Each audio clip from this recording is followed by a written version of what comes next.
এখানে আয়াতুল্লাহ খমিনীর একটি কথা আমার মনে পড়ে, কি সাহস তার! ইমান আকীদা যাই থাকুক, আকীদার প্রশ্নে আমরা আপোষ করব না, কিন্তু এই কথাটা তো বলতেই পারি।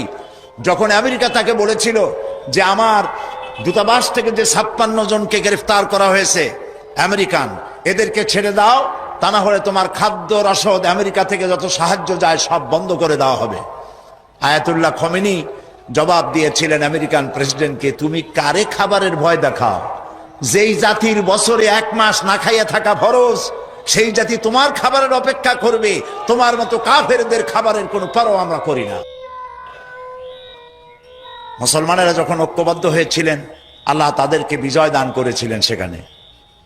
ঠিক এমনি করে পাকিস্তানে যখন সর্বশ্রেণীর ওলামায়ে কেরাম মুত্তাহিদায়ে আমল, মজলিস মুত্তাহিদায়ে আমল এ নাম করে যখন একটি সংগঠন কায়েম করলো, সমস্ত ফিরকার মাকতুবায়ে খেয়ালে সমস্ত আলেমরা যখন ঐক্যবদ্ধ হলো, পৃথিবীকে অবাক করে দিয়ে ইসলামী শক্তি সেখানে বিজয় লাভ করলো।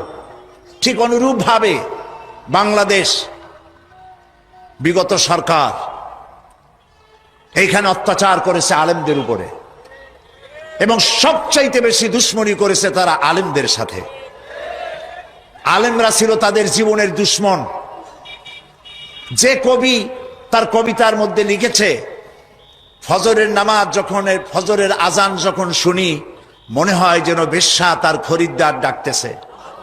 নওজুবিল্লাহ। ইতিহাস সাক্ষী, সেই ব্রিটিশ খেদাও আন্দোলন থেকে শুরু করে 2001 সালের 1 অক্টোবরের নির্বাচন পর্যন্ত ওলামারা যেখানে ঐক্যবদ্ধ হয়েছে সেখানেই বিজয় এসেছে। আমরা লক্ষ্য করে দেখেছি, আফগানিস্তান যুদ্ধ করলো রাশিয়ার সাথে। এটি একটি অসম যুদ্ধ ছিল। আমার ভাষা, আমি তখন বলতাম যে যুদ্ধ হচ্ছে নবজাতক শিশুর সঙ্গে সিন্দাবাদের বিরাট দৈত্যের সাথে। ওদের মডার্ন অস্ত্রপাতি আর আফগান মুজাহিদদের কাছে হলো নূহ আলাইহিস সালামের জমানায় বন্যায় ভিজানো গাদা বন্দুক। এই দিয়ে তারা লড়লেন। সেই লড়াইয়ে দেখা গেল রাশিয়ার মতো বিশাল দৈত্য কুপকাত হয়ে গেল, আর আল্লাহ তাআলা আফগান মুজাহিদিনদেরকে জিতিয়ে দিলেন। কেন দিয়েছিলেন? কারণ যুদ্ধ যখন লাগলো তখন সবাই পালানো শুরু করলো। ওই দেশটা জঙ্গল আর পাহাড় দিয়ে ভরা, সব পাহাড়ে জঙ্গলে সব পালাতে শুরু করলো। পালায় গিয়ে দেখলো ওলামারা সব এক জায়গায় এসে গেছে। ওই সব ওলামা যারা একজন আর একজনকে দেখতে পারে না, দেখলেই রুমাল দিয়ে মুখ ঢাকে, সালাম দিলে জবাব দেয় না। ফতোয়া দিয়েছিল সে কাফের 5 কারণে, উনি কাফের 3 কারণে, আর উনি কাফের 17 কারণে। এদেরকে যারা কাফের না মনে করে তারাও কাফের। আর ওই সব কাফের মরে গেলে তাদের কবরের উপর যে ঘাস হয়, সেই ঘাস যে গরুতে খায় সে গরুও কাফের। এই রকমের ফতোয়াবাজি যারা করছিল, তারা পাহাড়ে জঙ্গলে সব একজনের সঙ্গে আর একজনের দেখা হয়ে গেল, সালাম করলো, কোলাকুলি করলো। ব্যাপারটা ছিল এরকম, একজন বলছিল যে আমার ছেলেরা গেল মামু বাড়ি, মেয়েরা গেল নানা বাড়ি, বউ গেল তার বাপের বাড়ি, আমি গেলাম আমার শ্বশুর বাড়ি, যাই দেখি আমরা সব এক জায়গায়। এখন জঙ্গলের ভিতরে গিয়ে আলেম ওলামা, সুন্নি বেদাতি, এইটা সেইটা সব এক জায়গায় হয়ে গেছে, কোলাকুলি শুরু হয়েছে। বললো যদি এই কোলাকুলি আগে করতাম তাহলে তো রাশিয়ার ভূত আমাদের ঘাড়ে চড়তে পারতো না। সুতরাং 9 বছর যুদ্ধ চললো। এই 9 বছরের অসম যুদ্ধে ওলামাদের ঐক্যের কারণেই আল্লাহ পাক আফগানের মুসলমানদেরকে ইসলামী রাষ্ট্র প্রতিষ্ঠার সুযোগ করে দিয়েছিলেন। আবার যে পতন ঘটলো, তাও মুজাহিদ আলেমদের মধ্যে যখন তাফরিকার সৃষ্টি হলো, ইখতিলাফ তৈরি হলো, একে অপরকে সন্দেহ করলো, দেখতে পারলো না, ভালো লাগলো না, সালাম কালাম করলো না, আবার কপাল পুড়লো, আবার বুশ এসে এদের হুশ নষ্ট করে দিল। আফগান আবার চলে গেল আরেকজনের দখলে। ঠিক এমনি করে মাগদুব হচ্ছে ইহুদিরা। মাগদুব কারা বলেন না? কারা? আর দলিন অভিশপ্ত কারা? ইহুদিদের। অভিশপ্ত হওয়ার কারণটা কি? আল্লাহ রাব্বুল আলামিন বলেন, শোনো কারণ কি। وَضُرِبَتْ عَلَيْهِمُ الْمَسْكَنَةُ ذَلِكَ بِأَنَّهُمْ كَانُوا ইয়াকফুরুনা বিআয়াতিল্লাহি ওয়া ইয়াকতুলুনাল আমবিয়া বিগাইরি হক যালিকা বিমা আসাউ ওয়া কানু ইয়াতাদুন। তাদের উপর দারিদ্র এবং অসহায়তার অভিশাপ বর্ষিত হয়েছে। এর কারণ হলো তারা আল্লাহ পাকের আয়াতকে অস্বীকার করেছে, তারা অকারণে আল্লাহর নবীদেরকে হত্যা করেছে এবং প্রত্যেকটি ব্যাপারে আল্লাহর শরীয়তের সীমা লঙ্ঘন করেছে। যুরিবাত আলাইহিমুল যিল্লাতু ওয়াল মাসকানা ওয়া বাউ বিগাযাবিন মিনাল্লাহ। আল্লাহ পাক বলেছেন চিরকাল ইহুদিরা অভিশপ্ত, তাদের কোন আবাসস্থল হবে না, সারা জীবন ঘুরে বেড়াবে। আপনারা বলবেন কই ঘুরে বেড়ায় না, তো তাদের তো জায়গা হয়েছে জেরুজালেমে, ইসরায়েলে, সেখানে তারা জায়গা করে নিয়েছে। তাহলে এটা কেমন হলো? এটা এইভাবে হয়েছে, ওখানে তাদেরকে প্রতিষ্ঠিত করেছে আমেরিকা, ঠিক কিনা? আল্লাহ পাক কোরআন শরীফের মধ্যে বলেছেন যদিও মানুষের সাহায্যে কোনো জায়গায় তাদেরকে আল্লাহর ইচ্ছায় অথবা মানুষের সাহায্যে কোথাও যদি জায়গা হয়, অপমানের জীবন যাপন করতে হবে সারাটা জীবন কিয়ামত পর্যন্ত, দুঃখে দুঃখে মরতে হবে, দেশে দেশে ঘুরে বেড়াতে হবে ভিক্ষুকের মতো। সে অবস্থাই হয়েছে। আমেরিকা ওদের উপর থেকে হাত উঠায়নি। মধ্যপ্রাচ্যের আজকের 20 ফোড়া ইসরায়েল, আমেরিকা যদি তাদের রুবুবিয়াতে প্রতিপালনের হাতটা উঠায় নেয়, তাহলে আরব দেশে যত লোক আছে যুদ্ধ করা লাগবে না, এক পাশে গিয়ে পেশাব করলে ভাইসে লোহিত সাগরে চলে যাবে। সুতরাং এই ইহুদিদের পথ অনুসরণ করা যাবে না। ইহুদিরা অপরাধ করছিল কি? একটু আগেই বললাম, তারা আল্লাহর আয়াতকে অস্বীকার করেছে, তারা নবীদেরকে হত্যা করেছে, এটাই হলো তাদের অপরাধ। তারা শরীয়তের ব্যাপারে বাড়াবাড়ি করেছে। সুতরাং আল্লাহ পাক বলছেন ইহুদিদেরকে ছাড়তে হবে, খ্রিস্টানদের অনুকরণ ছাড়তে হবে। ইহুদি খ্রিস্টান সকলের অনুকরণ ছেড়ে দিয়ে নিয়ামত প্রাপ্ত ওই 4 শ্রেণীর লোকের অনুসরণ করতে হবে, তাহলেই খাঁটি মুসলমান হওয়া যাবে। কাল আলহামদুলিল্লাহ, শুকর শুকর করা, কৃতজ্ঞতা প্রকাশ করার সূরা। এই সূরাটির মধ্যে মানুষ আল্লাহ পাকের অসীম অনুগ্রহের শুকরিয়া আদায় করে বলে প্রশংসার মাধ্যমে, এই জন্য এটার নাম হয়েছে সূরাতুশ শুকর। সূরাটির না আরেকটি নাম হচ্ছে সূরাতুদ দোয়া। এই সূরাটি একটি দোয়া, একটি প্রার্থনা, আল্লাহ পাকের কাছে প্রার্থনা করা হয়, সেজন্য এটার নাম হচ্ছে সূরাতুদ দোয়া। এর আরেকটি নাম হচ্ছে সূরাতুস সুআল, অর্থাৎ কামনা করার সূরা, আল্লাহর কাছে চাওয়ার সূরা। এই সূরায় অনেক কিছু আছে যা আল্লাহর কাছে চাওয়া হয়। এই সূরাটি এর আরেকটি নাম হচ্ছে সূরাতুশ শিফা, অর্থাৎ প্রতিষেধক, রোগ ব্যাধি ইত্যাদি মুক্ত হওয়ার জন্য। সূরা ফাতিহা, আপনারা আল্লাহর ওলিদের কাছে, ওলামাদের কাছে যে যান, পানি নিয়ে, তেল নিয়ে, কালো জিরা নিয়ে, ওনারা যা পড়ে ফু দেন, সেই গোপন কথাটা বলে দেই, সেটা হচ্ছে সূরা ফাতিহা। সূরা ফাতিহা কোন কোন কিতাবে মুফাসসিরিন ইকরাম লিখেছেন, মুহাদ্দিসিনরা লিখেছেন যে দুরারোগ্য ব্যাধি, কোন ওষুধে ভালো হচ্ছে না, প্রতিদিন 40 বার করে সূরা ফাতিহা পড়ে পানিতে দম করে ফজরের পরে 41 দিন যদি এভাবে সেবন করে, সেই দম করা পানি দুরারোগ্য ব্যাধিও আল্লাহ পাক ভালো করে দিবেন। সুবহানাল্লাহ বিহামদি। এটা হচ্ছে সূরাতুশ শিফা। এটাকে বলা হয় সূরাতুস সালাত। নামাজ হবেই না সূরা ফাতিহা ছাড়া, নামাজ সূরা ফাতিহা ছাড়া হবে না। এই জন্য লা সালাতা লিমান লাম ইয়াকরা বিফাতিহাতিল কিতাব, হাদিস শরীফে এসেছে সূরা ফাতিহা ছাড়া নামাজ শুদ্ধ হবে না, নামাজ জায়েজ হবে না। সেই জন্য এটার নাম হচ্ছে সূরাতুস সালাত। কোরআনে কারীমের এই সূরাটি, এটাকে হযরত পীর সাহেব কেবলা একটি আয়াত তেলাওয়াত করে বলেছেন সাবউল মাসানি। এটা হচ্ছে নিত্য পাঠনীয় সপ্তবাক্য, যে 7টি বাক্যকে সবসময় পড়া লাগে। তার মানে হচ্ছে যে ব্যক্তি নামাজ পড়ে 5 ওয়াক্ত 24 ঘন্টার ভিতরে সূরা ফাতিহা একেবারে কম করেও যদি হয়, তাহলে 40 বার এই সূরা 24 ঘন্টায় নামাজি ব্যক্তিকে পড়তে হয়। এই জন্য সবসময় পাঠনীয় এই সূরাটি। সূরাটি মোট অক্ষর সংখ্যা হচ্ছে 113, শব্দ সংখ্যা হচ্ছে 25টি।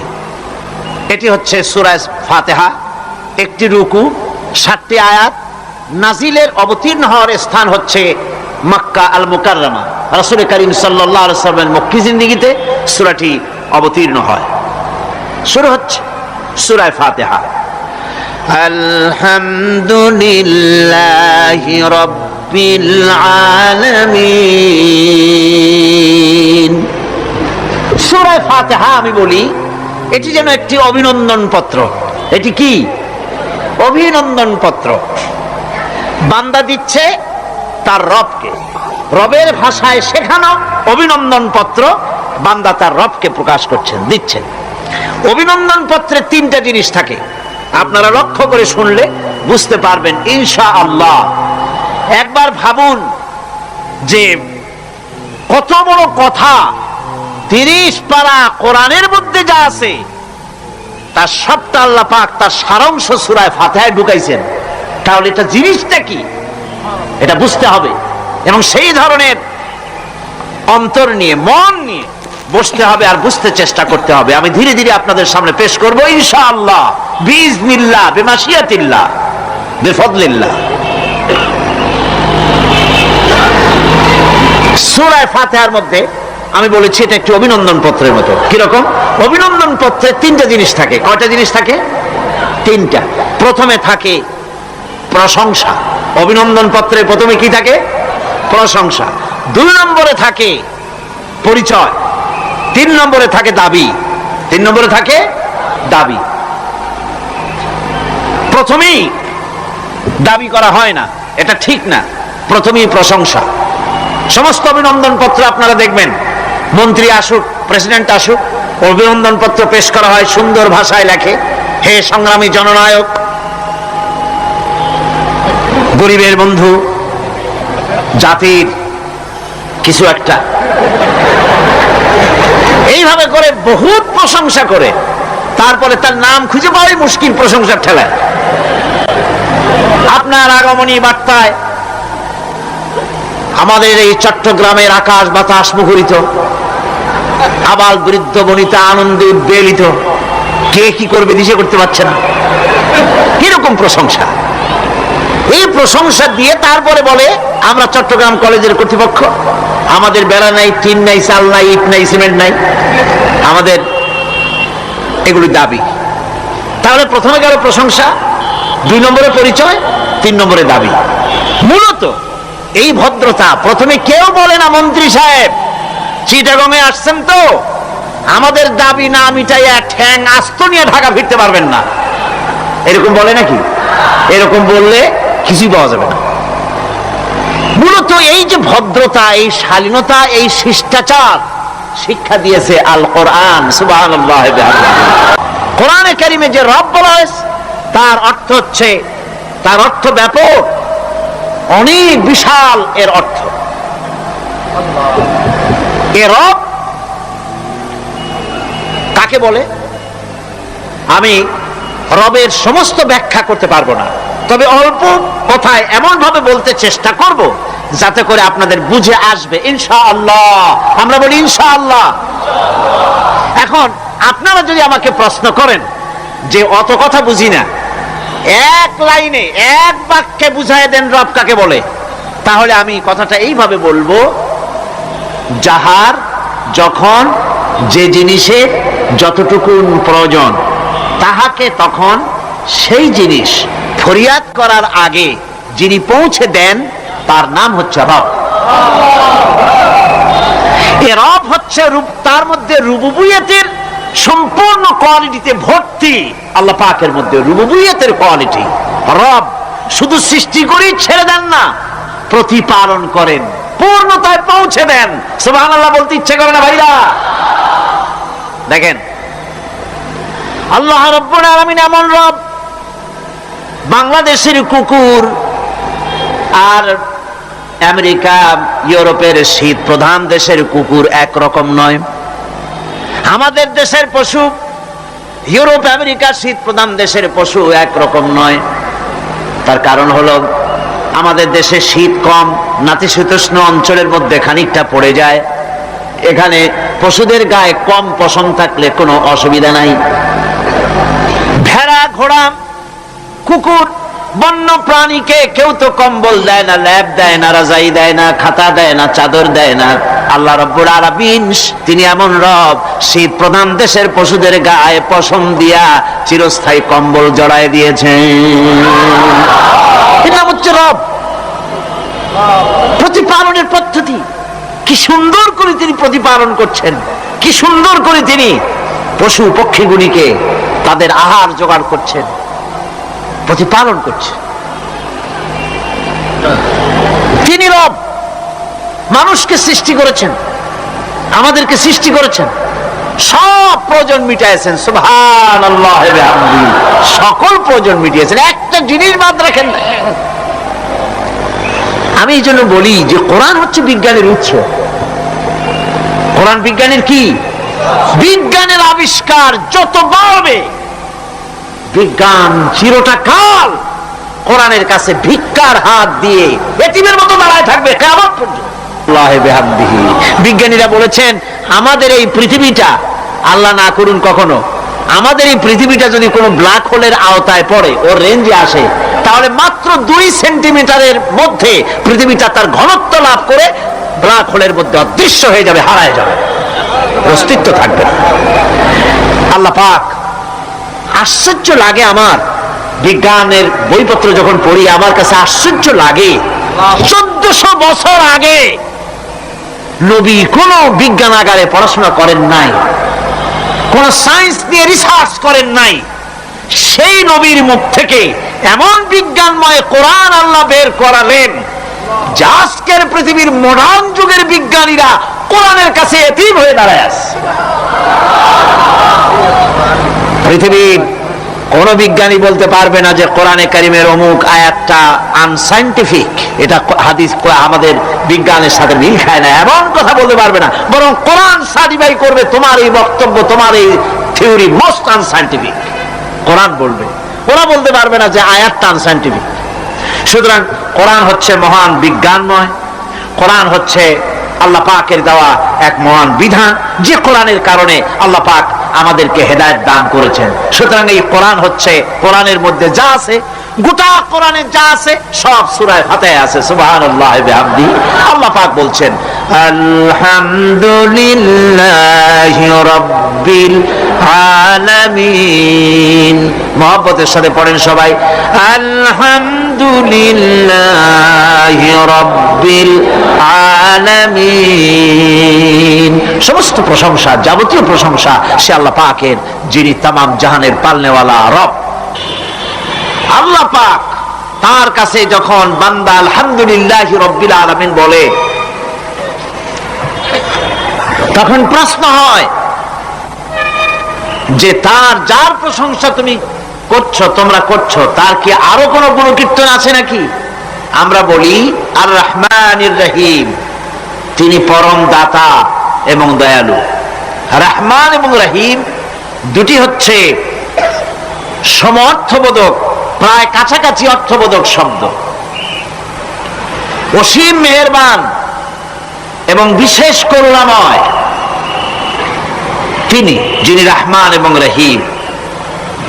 রহমান রহিম আল্লাহ পাকের দুটি গুণবাচক নাম। রহমান অপেক্ষা রহিম অপেক্ষা রহমান, এটা হচ্ছে বেশি ব্যাপক অর্থবোধক, যার জন্য তাফসীরে বলা হয়েছে আর রহমানু যুর রাহমাতিশ শামিলা বিজামিল খালায়েক ফিদ দুনিয়া ওয়াল মুমিনিনা ফিল আখিরাহ।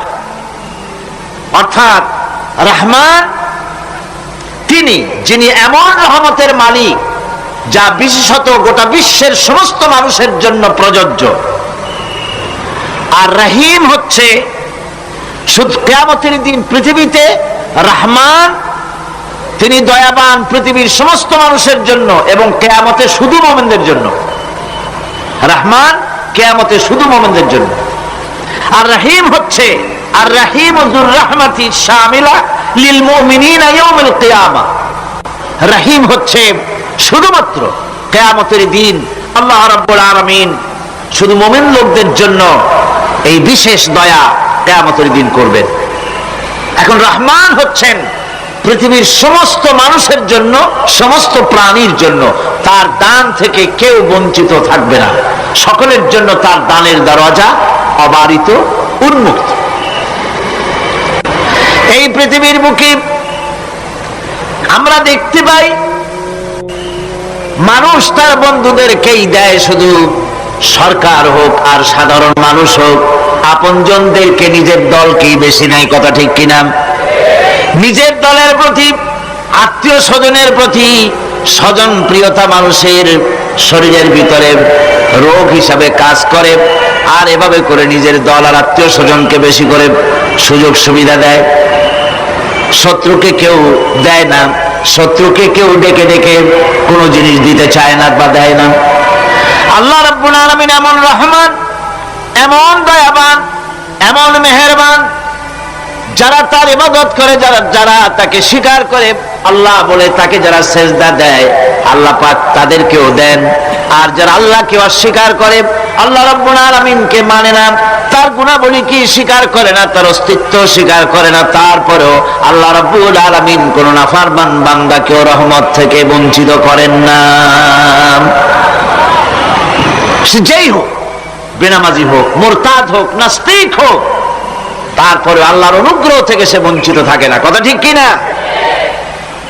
বরং এটাই আমরা দেখি, নামাজি, দিনদার, পরেজগার মানুষ তার বরং কম থাকে, সে বরং কম পায়।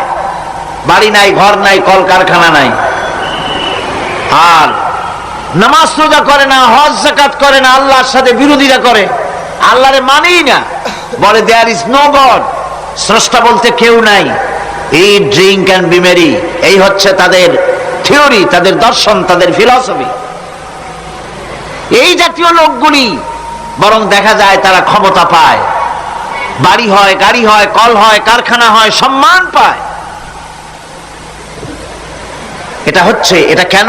এর কারণ হচ্ছে আল্লাহ রাব্বুল আলামিন এই পৃথিবীর কোনো মূল্য দেন না। এই পৃথিবীর মূল্য যদি আল্লাহ পাকের কাছে একটা মশার ডানার তুল্য যদি হতো, আল্লাহ পাক বিদ্রোহীদেরকে, কাফেরদেরকে এক ঢোক পানি আল্লাহ পাক গিলতে দিতেন না। এবার চিন্তা করেন, আল্লাহর ব্যাপারে যে দৃষ্টান্তটা দেওয়া হয়েছে, দৃষ্টান্তটা কত গুরুত্বপূর্ণ। মশার ডানার তুল্য, মশার ডানার তুল্য এই পৃথিবীর দাম নাই আল্লাহর কাছে। আপনাকে যদি কেউ 10 লক্ষ মশার ডানা বহু কষ্ট করে জোগাড় করিয়া যদি কেউ দেয়, তাহলে আপনি কয় টাকা দিয়ে কিনবেন? 4 পয়সা দিয়েও একজনে বলছে 4 পয়সাও দিবে না। তাহলে বোঝেন এর কোনো মূল্য নাই। একটা মশার ডানার তুল্য মূল্য আল্লাহ পাক এই পৃথিবীর দেন না, যার কারণে অবারিত উন্মুক্ত হস্তে আল্লাহ পাক সমস্ত মানুষের জন্য, প্রাণী জগতের জন্য তিনি করুণা করেছেন সকলকে। এই করুণাময় রহমান আল্লাহ পাক, তিনি গুনাহগারদেরকে, যারা আল্লাহ পাকের ফরমাবরদারি করতেছে, তাদেরকে সকলকে আল্লাহ পাক সমানভাবে তার জিনিসগুলিকে তিনি দিয়ে দিচ্ছেন। তাই রহমতের মধ্যে আছে স্নেহ, আছে প্রীতি, আছে অনুগ্রহ। আল্লাহ পাকের রহমতটা কি জিনিস? সেটা হচ্ছে রহমতি ওয়াসিআত কুল্লা শাই, আমার রহমত দিয়ে সমস্ত জিনিসকে ঢেকে রাখা হয়েছে। প্রত্যেকটি জিনিসের ভিতরে আল্লাহ পাকের রহমত রয়েছে। রহমত ছাড়া এই পৃথিবীতে মানুষের চলার কোনো পথ নাই। সমস্ত ব্যাপারেই আল্লাহ পাকের রহমত আর রহমত। আমরা যখন বললাম আর রহমানির রহিম, বলেন সবাই আর রহমানির রহিম। আবার প্রশ্ন হয়, বান্দা বুঝলাম, আরো কোন কোয়ালিটি, আরো কোন বৈশিষ্ট্য তার আছে নাকি? আমরা বলি মালিকি ইয়াউমিদ্দিন, তিনি হচ্ছেন বিচার দিনের মালিক, শেষ বিচারের মালিক তিনি। একদিকে এটাকে ব্যালেন্স করা হয়েছে, একদিকে অফুরন্ত রহমত, যার কোনো কুল নাই, কিনারা নাই। এখন আদল দরকার। এখন কি দরকার? আদল, ইনসাফ দরকার। আল্লাহ পাক একদিকে অফুরন্ত রহমত আর নিয়ামত দিয়ে পৃথিবীকে ছেড়ে রেখেছেন, অপর দিকে বলেছেন আমি হচ্ছি বিচার দিনের মালিক, সেদিন আমি বিচার করব। সেই বিচারের ভিতরে কোনো পক্ষপাতিত্ব থাকবে না, হবে না। সেখানে তিনি হবেন হাকামুল হাকিমিন, ওইটা হবে সুপ্রিম কোর্টের সুপ্রিম কোর্ট। সেই পরকালে, সেই কিয়ামতের মাঠে আপনাকে আমাকে সকলকে উপস্থিত হতে হবে, নাকি হবে না? সবাইকে উঠতে হবে। এই দিন শব্দটি কোরআনে কারিমে বহু জায়গায় বলা হয়েছে এবং বিভিন্ন অর্থে ব্যবহার করা হয়েছে।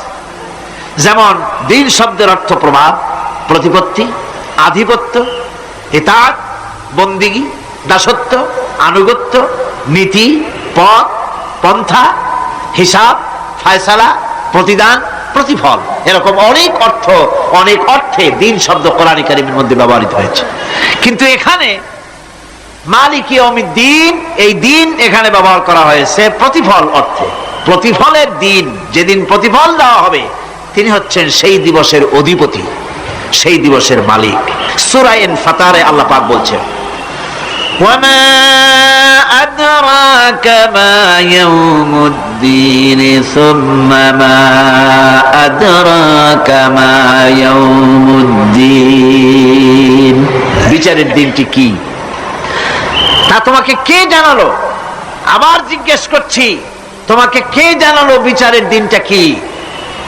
আল্লাহ পাক জবাবে বলছেন বিচারের দিনটা হচ্ছে ইয়াউমা লা তামলিকু নাফসুন লিনাফসিন শাইআন ওয়াল আমরু ইয়াউমা ইযিন লিল্লাহ। বিচারের দিন হচ্ছে এমন দিন যেদিন কেউ নিজেকে রক্ষা করতে পারবে না, কারো থেকে কেউ নিজেকে রক্ষা করতে পারবে না, নিজেকে কেউ নিজের জন্য কাউকে সাহায্যকারী পাবে না। আর সমগ্র ব্যাপারটি নিরঙ্কুশ ভাবে আল্লাহ রাব্বুল আলামিনের হাতে থাকবে। সেই দিনটার নাম কিয়ামত, সেটার নাম পরকাল, সেটার নাম হচ্ছে বিচারের দিন। যেদিন কর্তৃত্ব হবে কেবলমাত্র কার? আল্লাহ পাক। সেই দিনটা হচ্ছে কর্মফল পাওয়ার দিন। লাহা মা কাসাবাত ওয়া আলাইহা মাকতাসাবাত।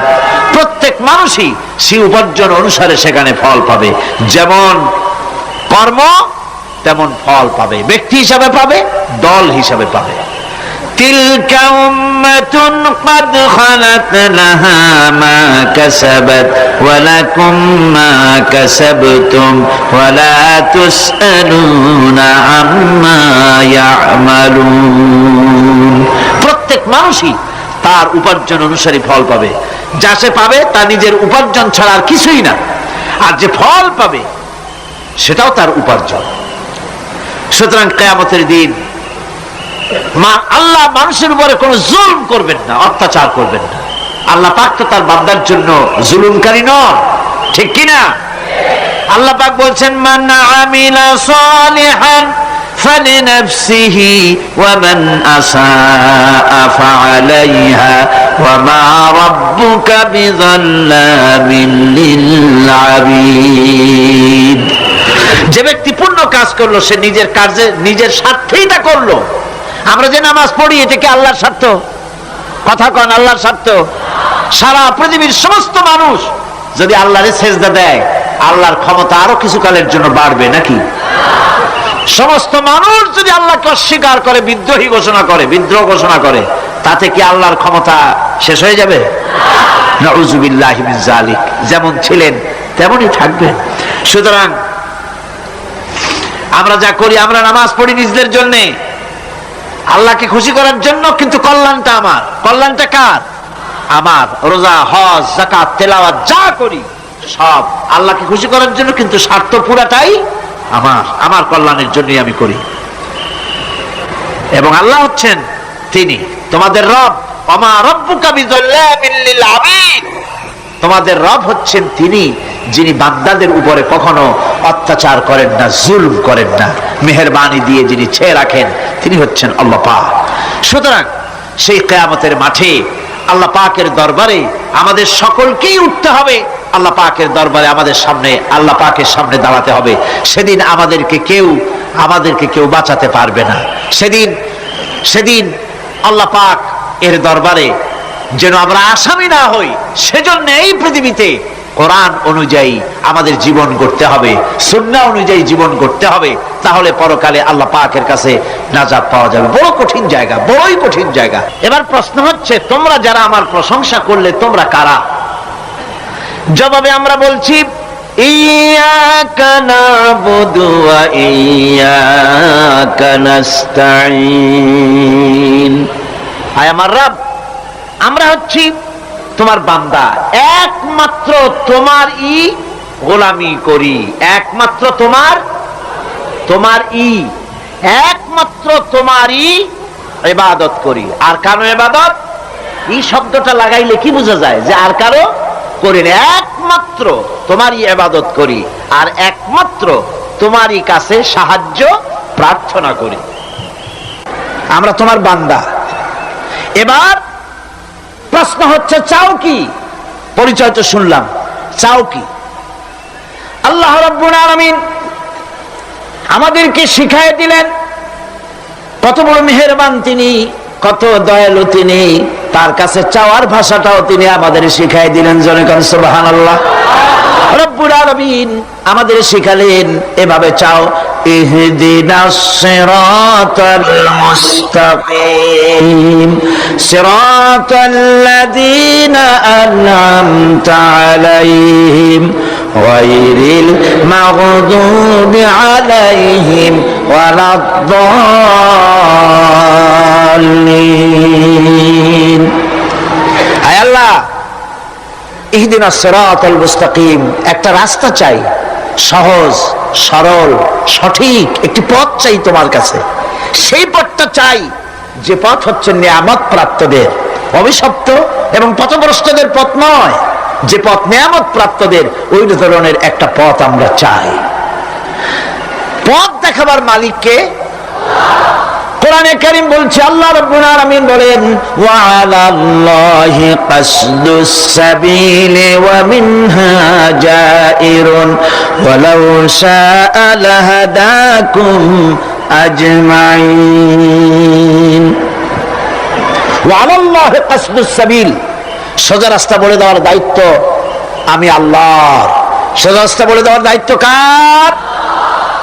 তিনি বলছেন, বলার দায়িত্ব আমার, সোজা রাস্তাটা আমি বলে দেব।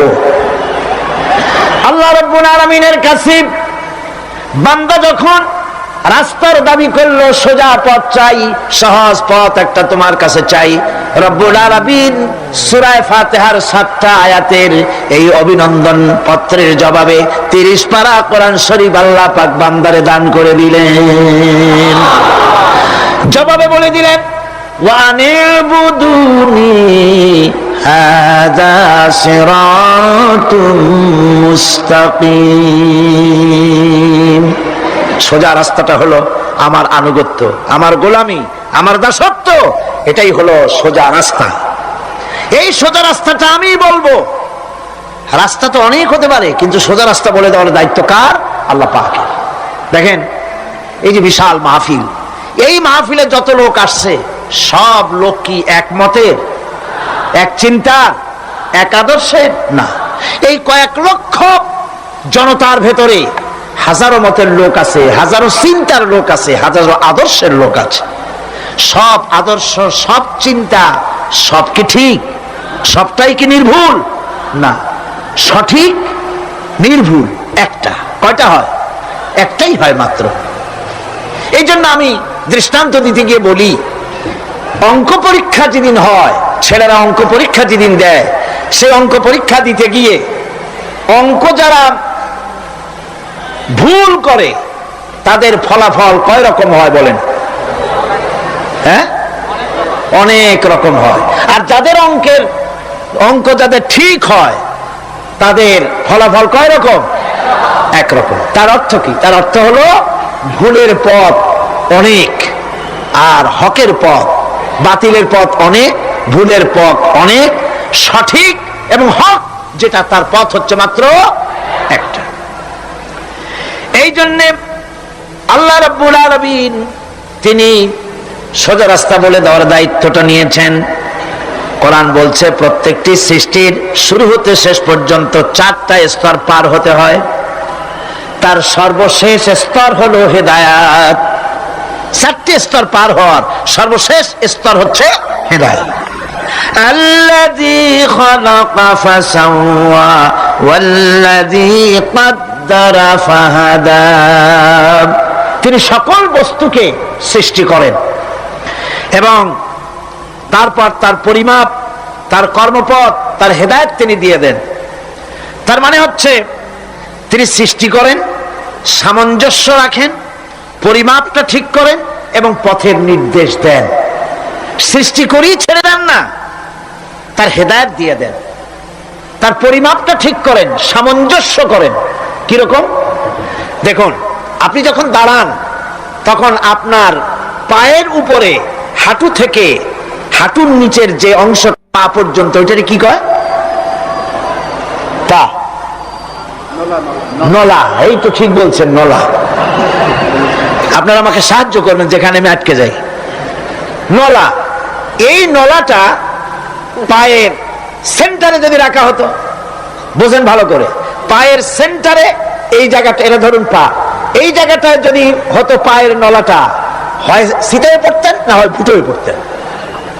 আল্লাহ পাক বলছেন শুধু সৃষ্টি করি না, সামঞ্জস্য এবং পরিমাপ ঠিক করি। মাপ মতো পাটা সামনে গোড়ালির কাছে নলাটা বসায় দেওয়া হয়েছে, যাতে আপনি সিটো না হন, বুটো হয়ে না পড়েন। সুবহানাল্লাহ কইতে ইচ্ছা করে না? এই নলাটা যদি আঙ্গুলের দিকে আসতো আর পাটা যদি পিছনের দিকে বেশি অংশ থাকতো, যতই সামনে হাঁটতেন ততই পিছনে চলে যেতেন। ভূত নাকি, ভূতের পা থাকে নাকি পিছনের দিকে, বলে লোকেরা, আমি দেখি নেই।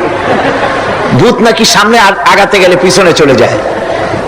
আর হাঁসের ডিম থেকে বাচ্চা বেরোলে সেই বাচ্চা আর মা বাবা দুজনকেই ভাড়ায় দেন পানির মধ্যে, সাঁতরায় উঠে আসবে, ঠিক কিনা? কে শিখালো সাঁতার? কে শিখালো? শুধু সৃষ্টি করেন না, আল্লাহ পাক সৃষ্টি করেন, সামঞ্জস্য এবং পরিমাপকে ঠিক করেন এবং তাকে পথের নির্দেশ দেন। এটা হলো সর্বশেষ, সৃষ্টি করে ছেড়ে দেন না। যেমন কোরআনে কারীমে হযরত ইব্রাহিম আলাইহিস সালাম তিনি তার সম্প্রদায়ের সাথে যে কথোপকথন করেছিলেন, বিষয়টি আল্লাহ পাক কোরআনে কারীমের মধ্যে কোট করে দিলেন।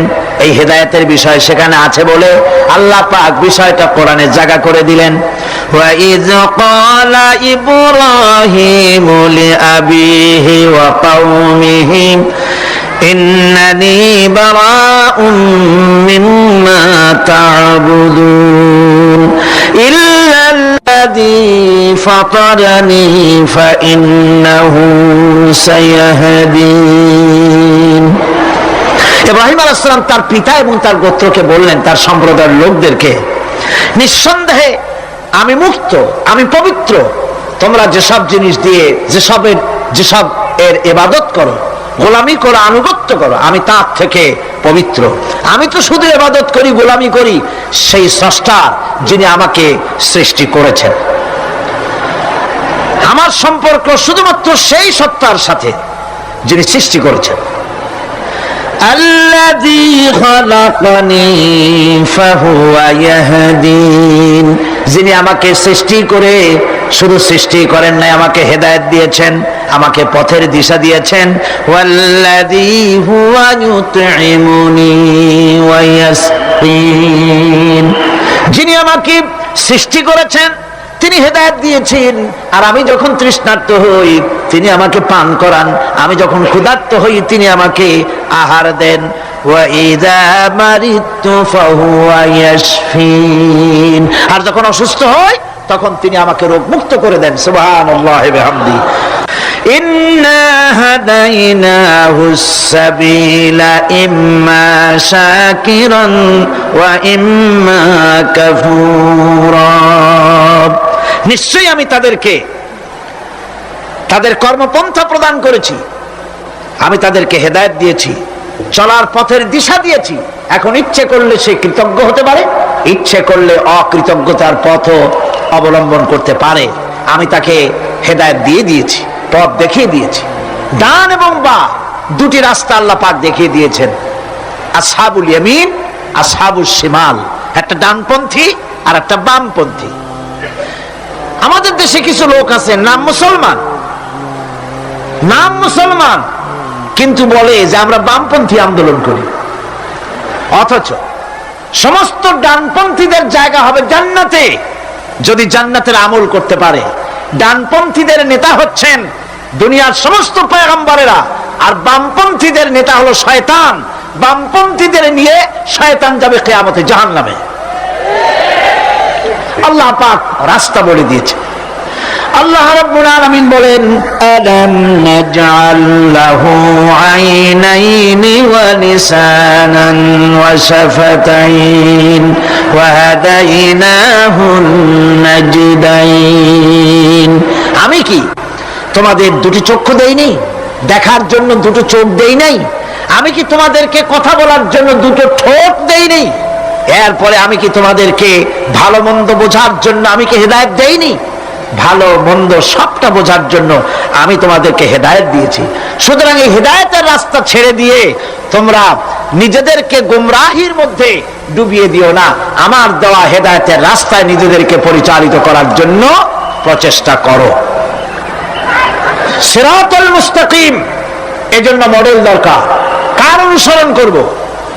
আল্লাহ পাক শিখায় দিলেন, সিরাতাল্লাযীনা আন'আমতা আলাইহিম। পড়েন সবাই, সিরাতাল্লাযীনা আন'আমতা আলাইহিম গায়রিল মাগদুবি আলাইহিম ওয়ালাদ-দাল্লিন। আয় আল্লাহ, অনুগ্রহপ্রাপ্ত দল, সেই রাস্তা অনুগ্রহপ্রাপ্তদের রাস্তা চাই। তোমার মনোনীত ব্যক্তি অনুগ্রহপ্রাপ্ত যারা, তাদের পথ অনুসরণ করতে চাই। নবী বলুন, আমি তোমাদের মতো মানুষ, আমার উপরে ওহী আসে, ইন্নামা আনা বাশারুম মিসলুকুম, তোমাদের মতো মানুষ। একটু ভালো করে বিষয়টা বোঝেন। আরো বলেছি আমি, আজকে আবার স্মরণ করায় দেই। আল্লাহ শিখাই দিচ্ছেন, বলুন আমি তোমাদের মতো মানুষ, ফেরেশতা নই, জিন নই, আমার কাছে ওহী আসে। পার্থক্য এখানে। তবে আরো পার্থক্য আছে, সেটা হচ্ছে আমরা হচ্ছি সাধারণ মানুষ, নবীরা হচ্ছেন অসাধারণ মানুষ। সুবহানাল্লাহ। আমরা হচ্ছি মানব, রাসূল আল্লাহর পয়গম্বররা হচ্ছেন মহামানব। কথা বুঝে আসছে? তার মানে হলো আমরা সাধারণ মানুষ। সাধারণ মানুষেরা গুনাহ করতে পারে, ভুল করতে পারে, সব রকমের গুনাহ করতে পারে। নবীরা কোনো গুনাহ করতে পারেন না। আল্লাহ পাক তাদের দিয়ে গুনাহ করান না। আল্লাহ পাক ফেরেশতা দিয়ে, আপন কুদরত দিয়ে নবীদেরকে হেফাজত করেন। সুবহানাল্লাহ। হযরত ওমর রাদিয়াল্লাহু তাআলা আনহু, আমিরুল মুমিনিন, খলিফাতুল মুসলিমিন, হযরত ওমর ইবনুল খাত্তাব বলেন রাদিয়াল্লাহু তাআলা আনহু। সুবহানাল্লাহ। কোথা থেকে আল্লাহ কোথায় নিয়ে গেছেন? নবীর হত্যা করতে আসছিলেন, আর আল্লাহ তারে কোথায় নিয়ে গেছেন? সুবহানাল্লাহ। নবীজি বলেছেন, লা নবিয়্যা বাদি ওয়ালা রাসূলা, আমার পরে নবীও হবে না, রাসূল হবে না। যদি কেউ নবী বা রাসূল হইতো, ওমরের আল্লাহ নবী বানাই দিতেন। সুবহানাল্লাহ। সেই ওমরের কতটুকু জানি আমরা? অনেক কিছুই জানি না।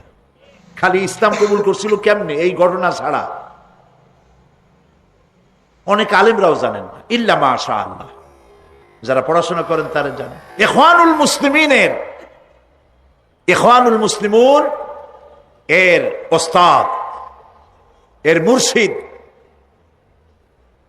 ওমর তিলমিসানি রাহমাতুল্লাহ আলাইহি, তিনি হযরত ওমরের এক জীবনী লিখেছেন। জীবনীর নাম হলো শহীদ মেহরাব ওমর ইবনুল খাত্তাব। কি বলেন, দারুণ নাম না? খুব সুন্দর নাম, শহীদ মেহরাব ওমর ইবনুল খাত্তাব রাদিয়াল্লাহু তাআলা আনহু। মেহরাবের মধ্যে তিনি শহীদ হয়েছিলেন। এটি আরবি বই, আরবির থেকে উর্দু হয়েছে।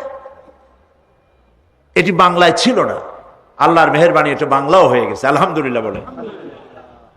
শহীদ মেহরাব ওমর ইবনুল খাত্তাব, আল কোরআন একাডেমি, লন্ডন। হযরত ওমর রাদিয়াল্লাহু তাআলা আনহুর এই বহুল বিশাল জীবনী গ্রন্থ বের করে বাংলা ভাষীদেরকে কৃতজ্ঞতা পাশে আবদ্ধ করেছে, আলহামদুলিল্লাহ বলেন।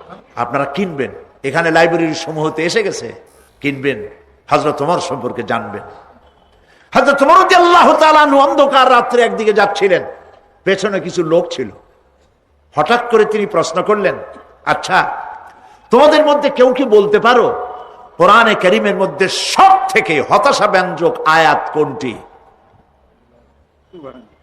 অন্ধকারের ভেতরে একজনে জবাব দিলেন, فَمَن يَعْمَلْ مِثْقَالَ ذَرَّةٍ خَيْرًا يَرَهُ وَمَن يَعْمَلْ مِثْقَالَ ذَرَّةٍ شَرًّا يَرَهُ। এর অর্থ হলো, যদি কেউ যারা পরিমাণ, সরিষা পরিমাণ ভালো কাজ করে কিয়ামতে সেটা দেখতে পাবে, আর যদি সামান্য সরিষা পরিমাণ গুনার কাজও করে, খারাপ কাজ করে, সেটা দেখতে পাবে। এই আয়াতটি যখন নাজিল হয়, এই সূরা যখন নাজিল হয়, হযরতে আবু সাঈদ খুদরি রাদিয়াল্লাহু তাআলা আনহু তিনি রাসূলুল্লাহকে প্রশ্ন করলেন, ইয়া রাসূলুল্লাহ, আল্লাহ যে আয়াত নাজিল করলেন, কিয়ামতের দিন আমি কি আমার এমনকি ছোট্ট পাপও কি দেখতে পাবো? আল্লাহর নবী বললেন, আল্লাহ বলেছেন অবশ্যই দেখতে পাবা। হযরত আবু সাঈদ খুদরি রাদিয়াল্লাহু তাআলা আনহু চিৎকার করে কেঁদে উঠলেন, বললেন, তাহলে তো আমি মরেই যাব। আমার ছোট্ট পাপটাও যদি আমি দেখি কিয়ামতে, আমি তো মরে যাব।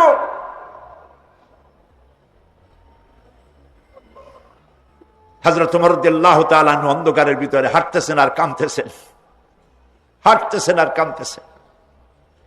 কিছু দূর অগ্রসর হয়ে তিনি প্রশ্ন করলেন, আচ্ছা, কেউ কি বলতে পারো কোরআনে কারীমের মধ্যে সব থেকে আশা ব্যঞ্জক আয়াত কোনটি? পেছন থেকে অন্ধকারের ভেতর থেকে আওয়াজ এলো, লা তাকনাতু মির রাহমাতিল্লাহ, আল্লাহর রহমত থেকে, দয়া থেকে নিরাশ হয়ে যেও না, হতাশ হয়ে যেও না। হযরত ওমর কাঁদতে কাঁদতে জিজ্ঞেস করলেন, তোমাদের মধ্যে আব্দুল্লাহ ইবনে মাসউদ আছে নাকি? হযরত আব্দুল্লাহ ইবনে মাসউদ বললেন, আমি তো বললাম, আমি জবাব দিলাম। সুবহানাল্লাহ। রাইসুল মুফাসসিরিন হযরত আব্দুল্লাহ ইবনে মাসউদ রাদিয়াল্লাহু তাআলা আনহু, তার পা খুব ছোট ছিল। হাদিস শরীফে এসেছে, সাহাবীরা তার পা দেখে একটু মুস্কি মুস্কি হাঁটতেছিল, এত ছোট পা। নবী করিম সাল্লাল্লাহু আলাইহি ওয়াসাল্লাম বললেন, আব্দুল্লাহ ইবনে মাসউদের পা ছোট দেখে হেসো না, কিয়ামতের দিন আব্দুল্লাহ ইবনে মাসউদের ছোট্ট পাটা উহুদ পাহাড়ের চাইতে ওজন বেশি হয়ে যাবে। সুবহানাল্লাহ, সুবহানাল্লাহ। প্রিয় ভাই সব, এই হচ্ছে নবী করিম সাল্লাল্লাহু আলাইহি ওয়াসাল্লাম। তিনি মানুষের সামনে এসব কথাগুলি পরিষ্কার করে বলে দিয়েছেন। সেদিন কোন উপায় থাকবে না, সেই কিয়ামতের মাঠ। واتقوا يوما لا تجزي نفس عن نفس شيئا ولا يقبل منها شفاعة ولا يؤخذ منها عدل ولا هم ينصرون। সেদিন কেউ কারো সাহায্যে এগিয়ে আসবে না। প্রিয় ভাই সব, অসহায়, এর ইংরেজি হচ্ছে হেল্পলেস।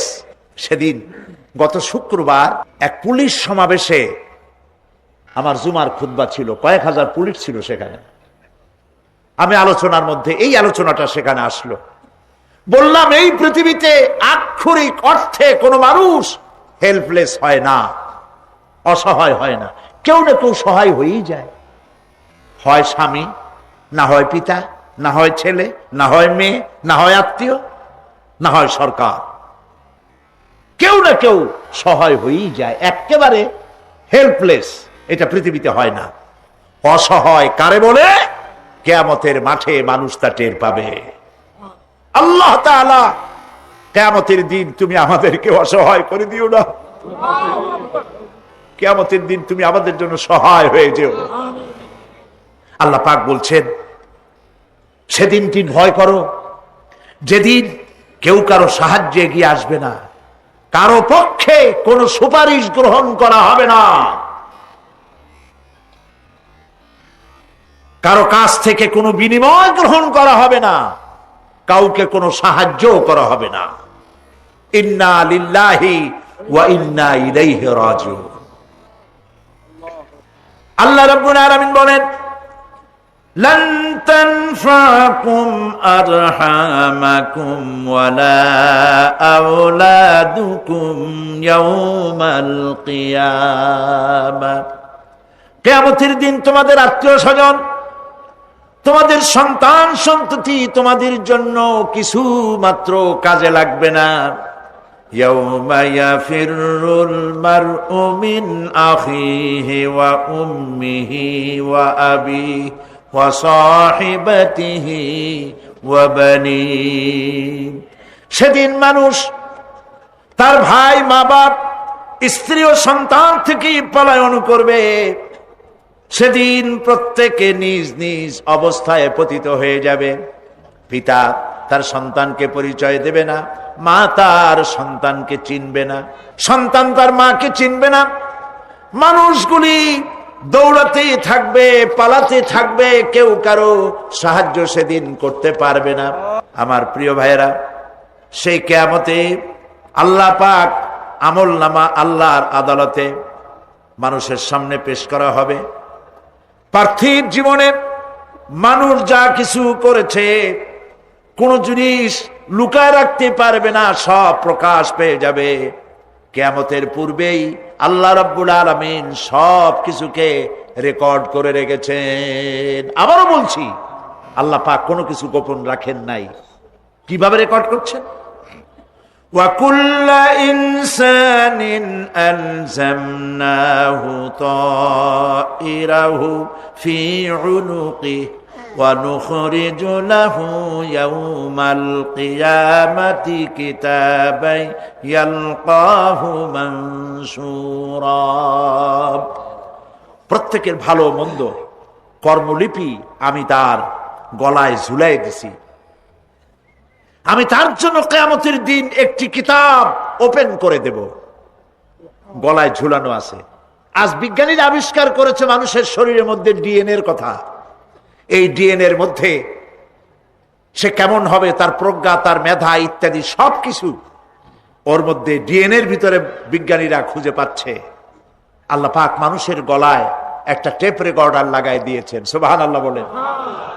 সেই টেপ রেকর্ড আমার এই যে বক্তৃতা ভিডিওতে ধারণ করা হচ্ছে, টেপে ধারণ করা হচ্ছে, এই বুদ্ধিগুলি কে দিছে?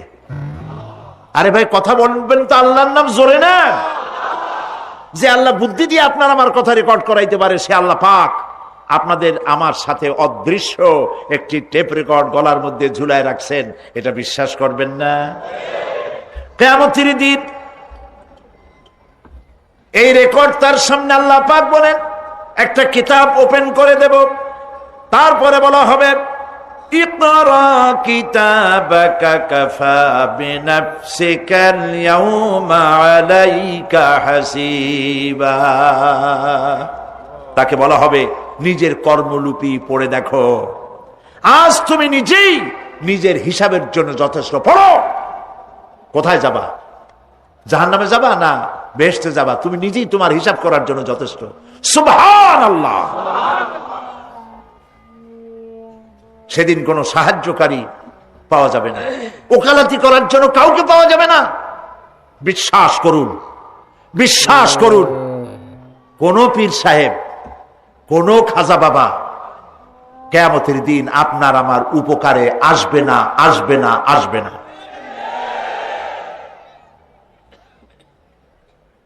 আমল ভালো হবে, আল্লাহ ক্ষমা করবেন। আমল ভালো নাই, পীর সাহেবরা কিচ্ছু করতে পারবেন না।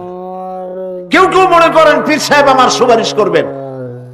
সুপারিশের কথাটা আজকে বলবো না, সুপারিশের কথা আসবে শেষের দিকে ইনশাআল্লাহ। বলেন ইনশাআল্লাহ। মনে করা হয় যে পীর সাহেবরা আমাদেরকে সুপারিশ করবেন। কিয়ামতের দিন আপনারাই দেখবেন ওনাদের সুপারিশ কে করে।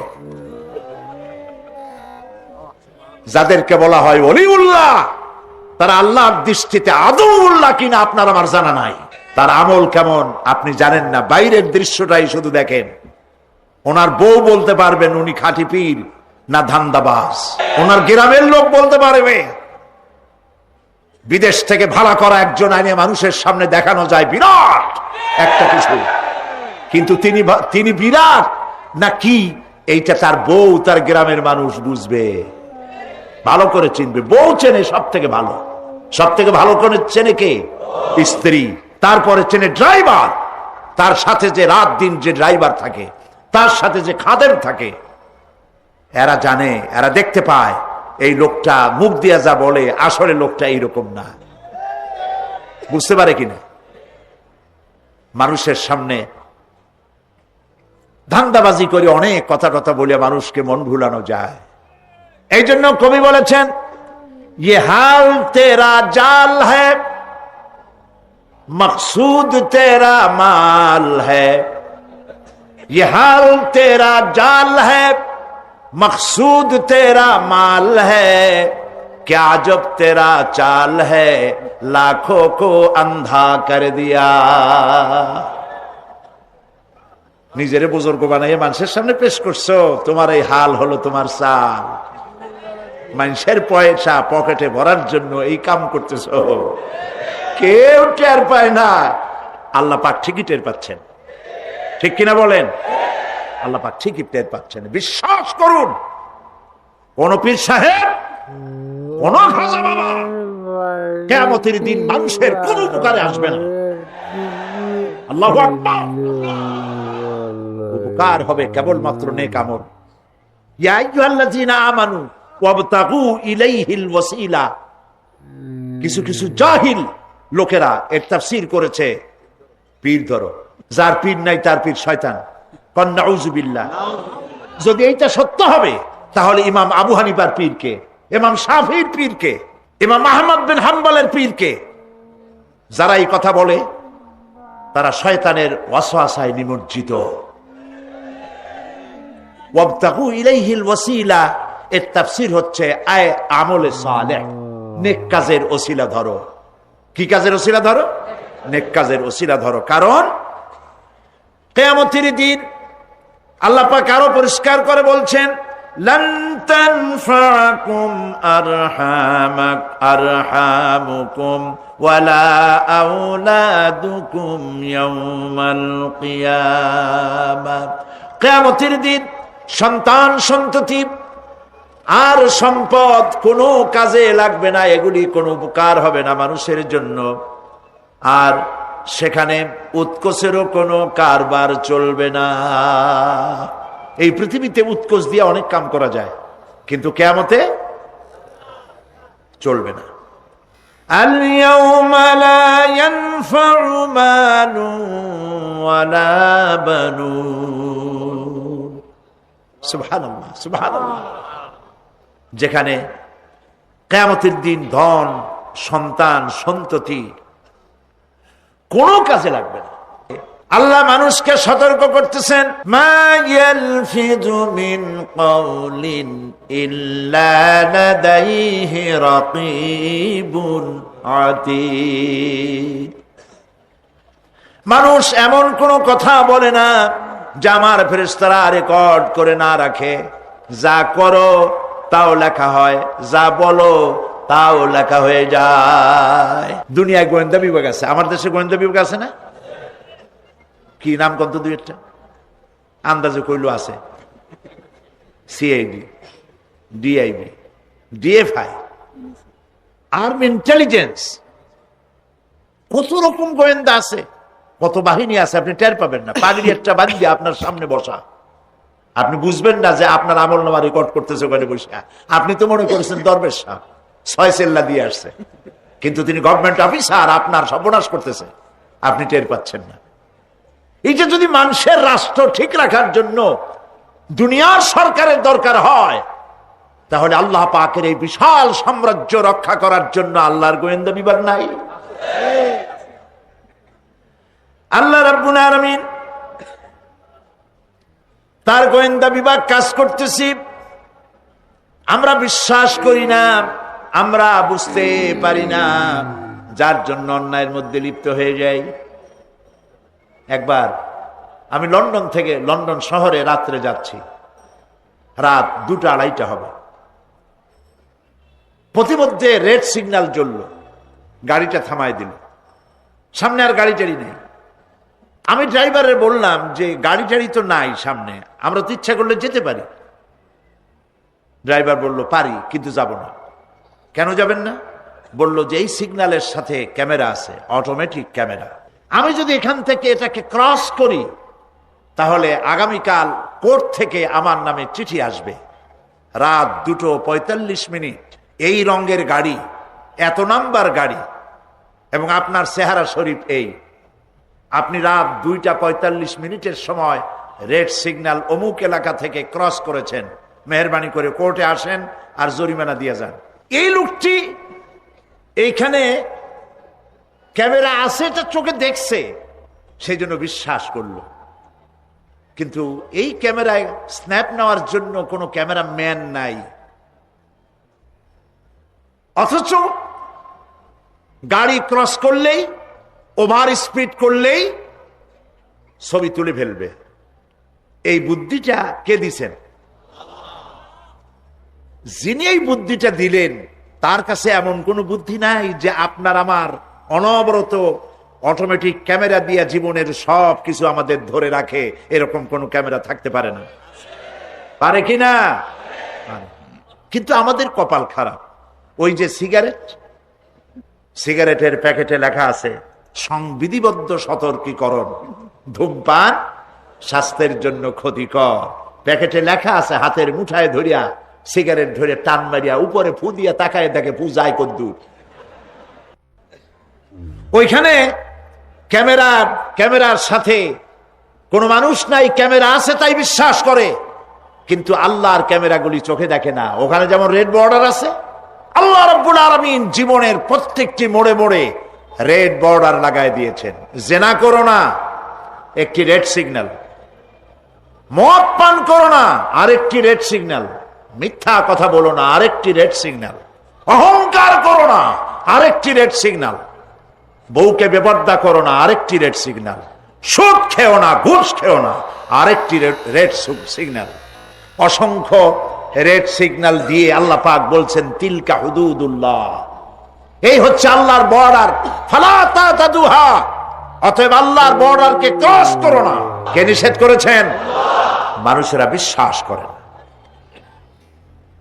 আল্লাহ রাব্বুল আলামিন কোরআনে কারীমের মধ্যে বলছেন ইয়ালামু খায়িনাতাল আ'য়ুনি ওয়া মা তুখফিস সুদূর। তোমার কথাগুলি রেকর্ড হয়, তোমার কাজগুলি রেকর্ড হয়, এমনকি তোমার মনের ভিতরে যে কল্পনা হয় সেগুলো রেকর্ড হয়। আর চোখে কি লুকোচুরি খেলে আল্লাহ তাও জানতে পারে। সানগ্লাস পরে চোখের ফাঁক দিয়া কারে দেখো, কেউ টের পায় না। টের পায় কে? জোরে বলেন আল্লাহ। মহান আল্লাহ রাব্বুল আলামিন বলেন কোন গুনার কাজ করে, কোন সামান্যতম গুনার কাজ করেও এড়াতে পারবে না, এবং সামান্যতম ভালো কাজ করলেও তার থেকে পুরস্কার থেকে মাহরুম হবে না। আল্লাহ পাক বলেন ওয়া ইন কানা মিসকালা হাববাতিন মিন খারদালিন আতাইনা বিহা ওয়া কাফা বিনা হাসিবিন। একটি সরিষা পরিমাণ আমলকেও আল্লাহ পাক কিয়ামতে হাজির করবেন, হিসাব নেওয়ার জন্য। আল্লাহ পাক বলেন আমি যথেষ্ট। সুবহানাল্লাহ। হিসাব নেওয়ার জন্য আল্লাহ পাক যথেষ্ট। রাসূল করিম সাল্লাল্লাহু আলাইহি ওয়াসাল্লাম নিজে এতিম ছিলেন, আর এতিমের প্রতি তার এত দরদ ছিল, একবার তিনি ঈদের দিকে নামাজ পড়ার জন্য যাচ্ছেন, প্রতিমধ্যে দেখেন একটা বাচ্চা ছেলে কাঁদতেছে। এই রাস্তায় কত মানুষ গেল, কেউ দাঁড়ালো না, থমকে বাচ্চার ক্রন্দন কাউকে থামাইতে পারলো না। কিন্তু বিশ্ব নবী, দয়ার নবী, রাহমাতুল লিল আলামিন বাচ্চার কান্না দেখে পাও বাড়াতে পারলেন না। নবীজি দাঁড়ায় গেলেন, জিজ্ঞেস করেন ও বাচ্চা ঈদের দিনে কাঁদো কেন? ঈদের দিনে তো কাঁদতে নাই। বাচ্চা বলে তোমার কাছে বলবো না, আমি সেই সকালবেলা থেকে বসে আছি, আমি যদি মক্কার আব্দুল্লাহর পুত্র মুহাম্মদ রাসূলুল্লাহ সাল্লাল্লাহু আলাইহি সাল্লামকে পাই, মনের দুঃখ তার কাছে বলবো।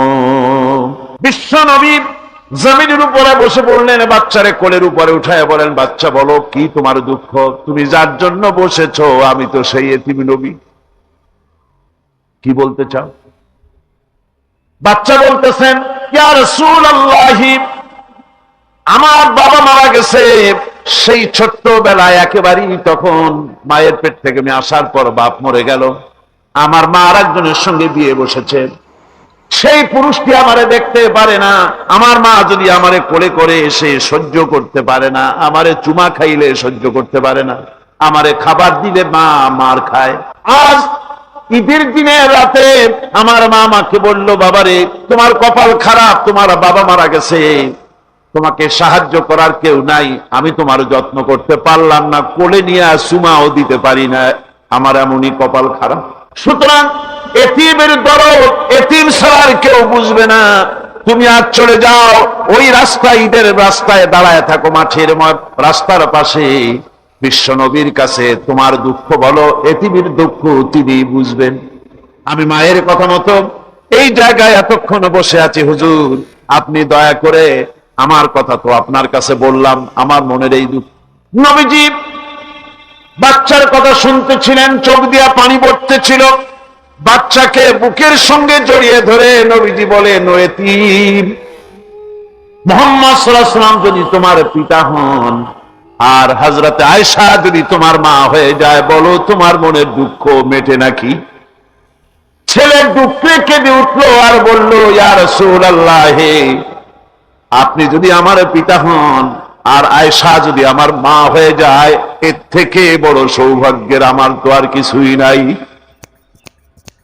নবীজি এতিমকে বাড়ি নিয়ে গিয়ে হযরতে আয়েশার হাতে তুলে দিয়ে বললেন, আয়েশা রে, পবিত্র ঈদের দিনে আল্লাহ রাব্বুল আলামিন তোমার জন্য একটা উপহার পাঠিয়েছেন, এটা যত্ন করো। এতিমের প্রতি দরদ রাখার জন্য আল্লাহ রাব্বুল আলামিন বলেছেন, এতিম, মিসকিন, বিধবা, অসহায় লোক, তাদের প্রতি যাতে করে মুসলিম সমাজ লক্ষ্য রাখে, সেজন্য আল্লাহ পাক নির্দেশ করেছেন।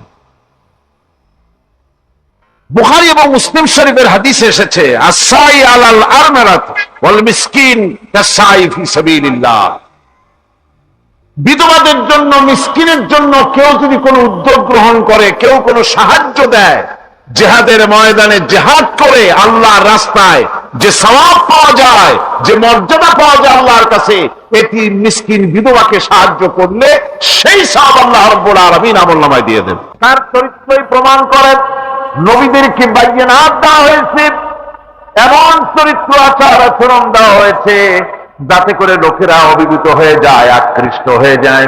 হযরতে যায়েদ, তিনি তো কৃতদাস ছিলেন, হারায় গেলেন বাপ মা থেকে, আর এরপরে কুদরতকারে মুহাম্মদ সাল্লাল্লাহু আলাইহি ওয়াসাল্লামের ঘরে উঠায় দিল। তিনি তখন আল্লাহর নবী, তখন নবুয়তের দায়িত্ব পান নাই।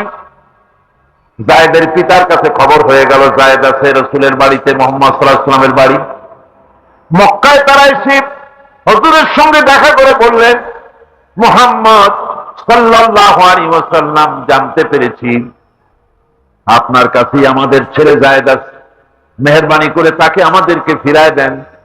হুজুর বলেন, যায়েদ যদি তোমাদেরকে চিনতে পারে আর যদি যেতে চায়, আমার পক্ষ থেকে কোনো আপত্তি নাই, অবশ্যই যাবে। তবে যায়েদ যদি যেতে না চায়, আমি এমন লোক নই যে কেউ আমার কাছে থাকতে চাইলে আমি জোর করে তাকে ঠেলেও দিতে পারি না, আমি তেমন লোক নই। পিতা বললেন, আপনি অবশ্যই যুক্তিপূর্ণ কথা বলেছেন। হযরতে যায়েদ কানা হলো।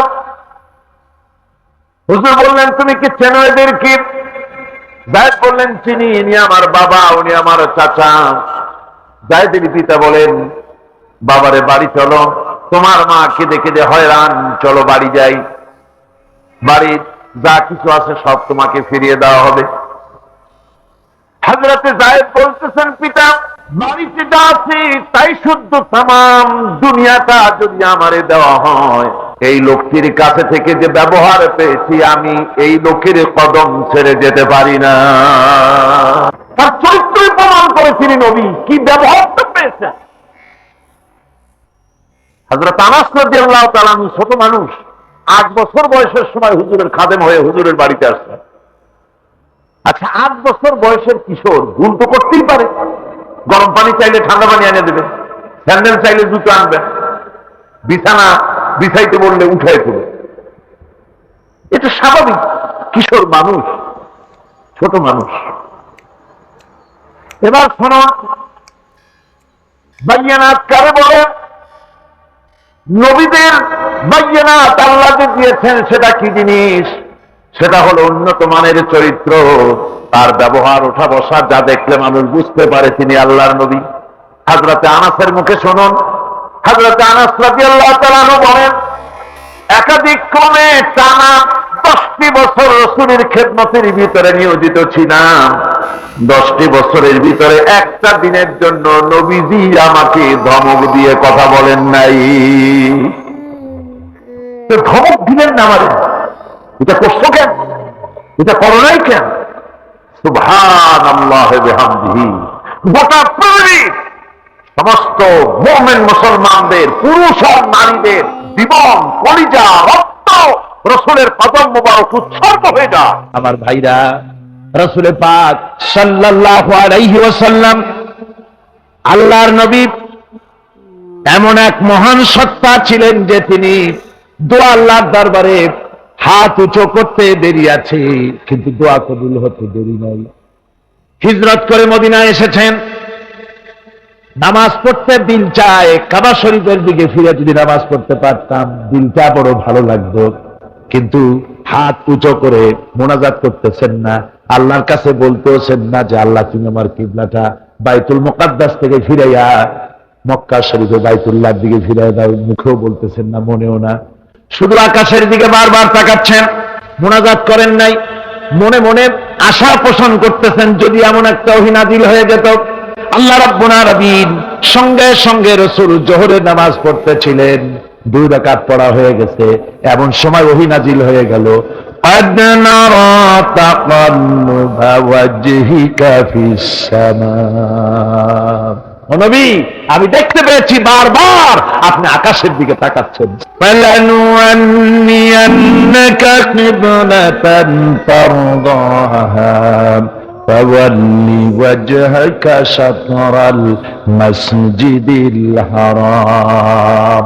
আর দেরি নাই, আপনার মনের আশা পুরো হয়ে গেছে, এক্ষুনি আপনার কিবলা পরিবর্তন করুন। হুজুর 2 রাকাত পড়েছিলেন বাইতুল মাকদাসের দিকে ফিরে, বাকি 2 রাকাত তিনি মক্কা শরীফের কাবা শরীফের দিকে ফিরলেন। আজও পর্যন্ত সেই মসজিদ আছে, সাক্ষ্য দিচ্ছে নবীর কথা কিভাবে মঞ্জুর হয়। মসজিদে কিবলাতাইন মদিনা মুনাওয়ারায় সেই মসজিদ আজও আছে। ভাইরা আমার, রাসূল পাক সাল্লাল্লাহু আলাইহি ওয়াসাল্লাম এত বড় মর্যাদা সম্পন্ন ব্যক্তিত্ব, মহান ব্যক্তিত্বের উম্মতের মধ্যে আল্লাহ আমাদের শামিল করেছেন। শুকরিয়া স্বরূপ আমরা পড়ি আলহামদুলিল্লাহ। জোরে সোরে পড়েন আলহামদুলিল্লাহ। আমার ভাইরা, মর্যাদা এত বেশি আল্লাহ রাসূলকে আল্লাহ রাব্বুল আলামিন দান করেছেন। এই পৃথিবীতে কোন মানুষের সঙ্গে যদি আপনি বেয়াদবি করেন, তিনি আপনার বাপ হোক, তিনি আপনার মা হন, অথবা আপনার উস্তাদ হন, অথবা আপনার পীর হন, যে কেউ হোক না কেন, কারো সঙ্গে যদি কোনো বেয়াদবি হয়ে যায় তো শুধু একটা বেয়াদবি ছাড়া আর কিছুই না। কিন্তু নবীজির সঙ্গে যদি কেউ বেয়াদবি করে, সেটা শুধু বেয়াদবি থাকে না, কুফরি হয়ে যায়। রাসূলুল্লাহকে কেউ তাওহীন করলে, অসম্মান করলে, সমালোচনা করলে কাফের হয়ে যায়, যেমন কি হয়ে যায়। কত বড় মর্যাদা! রাসূল পাক সাল্লাল্লাহু আলাইহি ওয়াসাল্লাম তার সামনে সাহাবায়ে কেরাম বসা, হুজুর কথা বলছেন, সাহাবায়ে কেরাম তারাও কথা বলছেন। কথা বলতে বলতে এক পর্যায়ে সাহাবীদের গলার আওয়াজ বড় হয়ে গেছে, হুজুরের গলার আওয়াজ শোনা যায় না, সাহাবীদের গলার আওয়াজটা বড় হয়ে গেল। আল্লাহ রাব্বুল আলামিন এতটুকু বরদাস্ত করলেন, আমার নবীর গলার আওয়াজের চাইতে তোমাদের আওয়াজ বড় হলো কেন? সঙ্গে সঙ্গে ওহী নাযিল হয়ে গেল। আল্লাহ রাব্বুল আলামিন বলেন, ইয়া আইয়ুহাল্লাযীনা আমানু লা তারফাউ আসওয়াতাকুম ফাওকা সাওতিন নবী। ও বিশ্বাসীরা, খবরদার, তোমরা যারা ঈমান এনেছো শোনো, তোমাদের গলার আওয়াজ যেন আমার নবীর গলার আওয়াজের চাইতে বড় না হয়ে যায়। যদি তা হয় আনতাহবাতা আমালুকুম, জীবনের সমস্ত ভালো কাজগুলি আমি আল্লাহ বরবাদ করে দেব। আজ পর্যন্ত এই আয়াতে কারিমা রাসূল পাক সাল্লাল্লাহু আলাইহি ওয়াসাল্লামের রওজায়ে আতহারের সামনে সবুজ সাইনবোর্ডের উপরে সোনার অক্ষর দিয়ে এই আয়াতে কারিমা লেখা রয়েছে। সুবহানাল্লাহ। সর্বকালের, সর্বযুগের সর্বশ্রেষ্ঠ মহামানব, সর্বশ্রেষ্ঠ বিশ্বনবী, আল্লাহর পরে যার মর্যাদা, তিনি হচ্ছেন মুহাম্মদ রাসূলুল্লাহ সাল্লাল্লাহু আলাইহি ওয়াসাল্লাম। তুলির ধরা থেকে রাসূলকে আরশে আজিমে নিয়ে যাওয়া হবে। বোরাক এলো। বোরাক হচ্ছে বারকুন থেকে উৎপত্তি। এর অর্থ হচ্ছে বিজলি, বৈদ্যুতিক গতি সম্পন্ন। ঘোড়ার চাইতে ছোট, খচ্চরের চাইতে বড়, এই জাতীয় একটা প্রাণীর মতো হযরত জিবরাইল নিয়ে আসলেন। আমাদের দেশে কারো কারো বাড়িতে আয়নায় বান্দানো থাকে এই ছবিটা।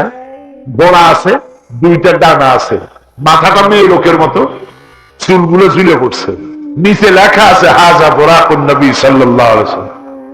আন্দাজে কোথায় পাইছে আল্লাহ? মিথ্যে কথা, বাজে কথা। আল্লাহ এরকম একটা মেয়ে লোক মার্কা ঘোড়া পাঠাইছিল হুজুরকে নেওয়ার জন্য, এটা কথা হইল? রাসূলকে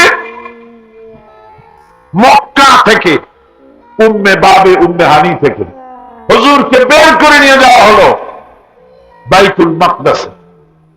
সমস্ত পয়গম্বর, দুনিয়া আল্লাহ যাদের পাঠিয়েছিলেন, সমস্ত রূহ উপস্থিত ছিল সেখানে। রাসূল করিম সাল্লাল্লাহু আলাইহি ওয়াসাল্লাম এখান থেকে মেরাজ করলেন। এতটুকু ছিল ইসরা। কোরআনে কারীম বলছে, আজকের কারি সাহেব যেখান থেকে তেলাওয়াত করেছিলেন, সুবহানাল্লাযী আসরা বিআবদিহি লাইলাম মিনাল মাসজিদিল হারামি ইলাল মাসজিদিল আকসা। সুবহানাল্লাযী, সমস্ত দুর্বলতা, অক্ষমতা থেকে মুক্ত সেই সত্তা যিনি তার বান্দাকে ইসরা করিয়েছেন, মেরাজ করিয়েছেন। সুবহানাল্লাহ। সমস্ত দুর্বলতা, অক্ষমতা থেকে মুক্ত তিনি পার করে নিয়ে গিয়েছেন। আর পরে মুহূর্তের ভিতরে মহাশূন্য পাড়ি দিয়ে, সেই মহাশূন্য মানে কি? এইখান থেকে সূর্য কত দূরে? 9,30,00,000 মাইল দূরে এখান থেকে সূর্য। সেই সূর্য, তারপরে রয়েছে গ্যালাক্সি, মিল্কি ওয়ে, গ্রহ নক্ষত্র, সে যে কত দূরে, যে সমস্ত তারকা, এমন বহুত তারকা আছে যে তারকা সৃষ্টির পর তার আলো পৃথিবীর মাটি আজ পর্যন্ত স্পর্শ করে নাই। অথচ আলোর গতি প্রতি সেকেন্ডে কত মাইল? 1,86,000 মাইল। এই 1,86,000 মাইলের সেকেন্ড, এর মিনিট, এর ঘন্টা, এর দিন, এর সপ্তাহ, এর মাস, এর বছর, এটাকে বলা হয় লাইট ইয়ার, আলোকবর্ষ।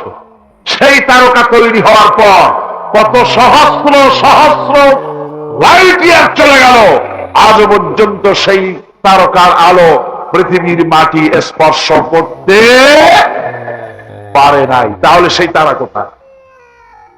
আল্লাহ রাব্বুল আলামিন তার হাবিবকে চাঁদ, সূর্য, গ্রহ, নক্ষত্র, মহাশূন্য পাড়ি দিয়ে, তারপরে 7 আকাশ পাড়ি দিয়ে সিদরাতুল মুনতাহা পর্যন্ত নিয়ে গেলেন। জোরে কোন সুবহানাল্লাহ। এবার সিদরাতুল মুনতাহা পর্যন্ত যাওয়ার পথে যত ঘটনা ঘটলো, সেগুলো আপনারা ইতিহাস থেকে পড়ে নেবেন, ওগুলি বলার সময় আমার কাছে নাই। সিদরাতুল মুনতাহায় যাওয়ার পর হযরত জিবরাইল বলেন, আর আমি যেতে পারবো না, এটা হলো বিপজ্জনক বর্ডার। আমি যদি আর এক চুল অগ্রসর হই তাহলে আমি জ্বলে পুড়ে ছাই হয়ে যাব, আমার আর যাওয়ার অধিকার নাই। হুজুর সেখানে বসে থাকলেন। জিবরাইল বলে গেলেন, এখান থেকে আপনাকে নেওয়ার কুদরতি ব্যবস্থা হয়ে যাবে। রাসূল দুনিয়ায় ফিরে এসে হযরত বেলালকে ডেকে বলেছিলেন, বেলাল গো, এমন কি আমল তুমি করো আমারে শোনাও। হযরত বেলাল বলেন, হুজুর আমার আমল তো সব আপনি জানেন। কয় না, কি করো শোনাও।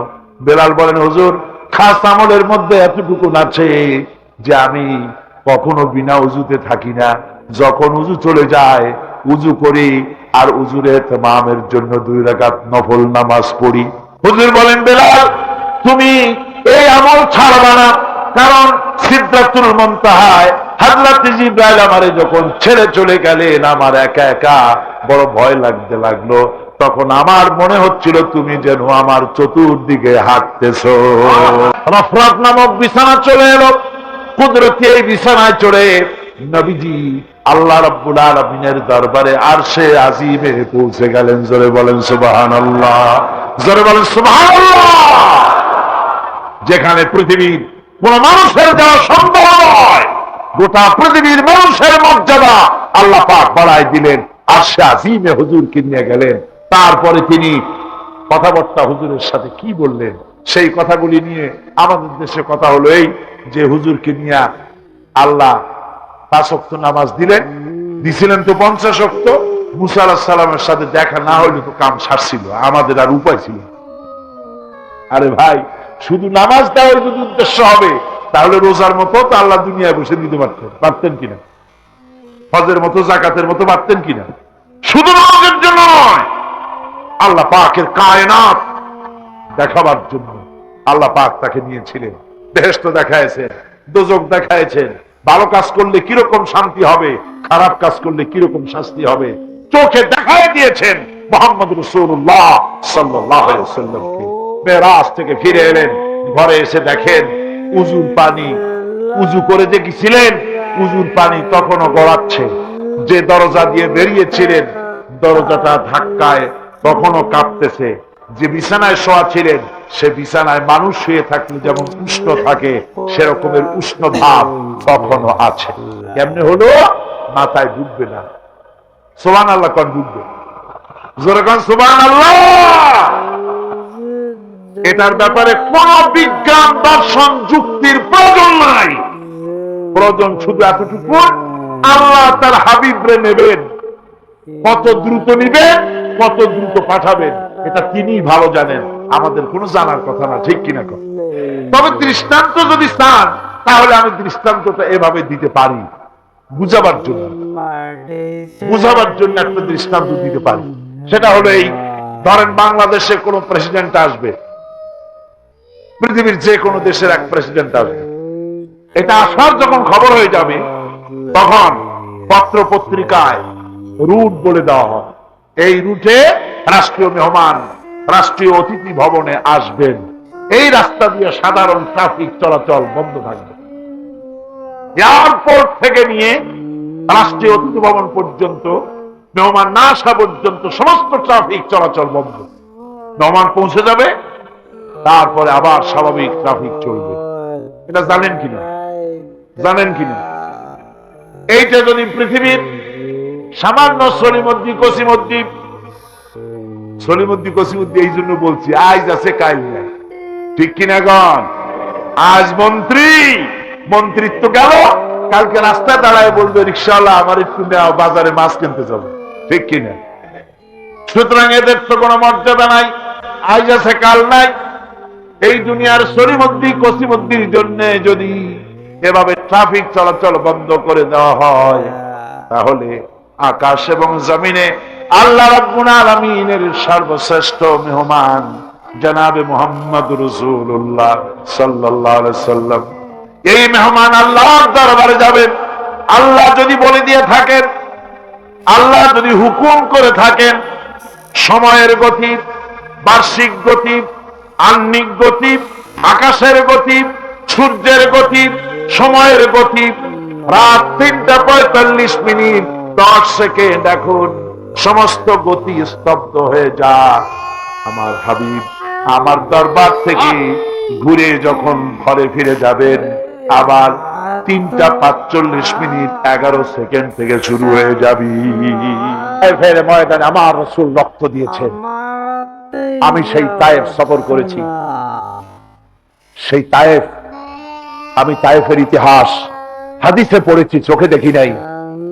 তায়েফের চিত্র নিজের চোখে দেখে প্রাণ ভরে কেঁদেছি যেখানে রসুলের রক্ত পড়েছে।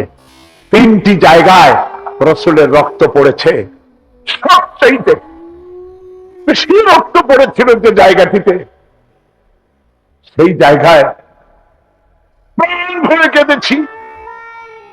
আমার স্ত্রী আমার সাথে ছিলেন।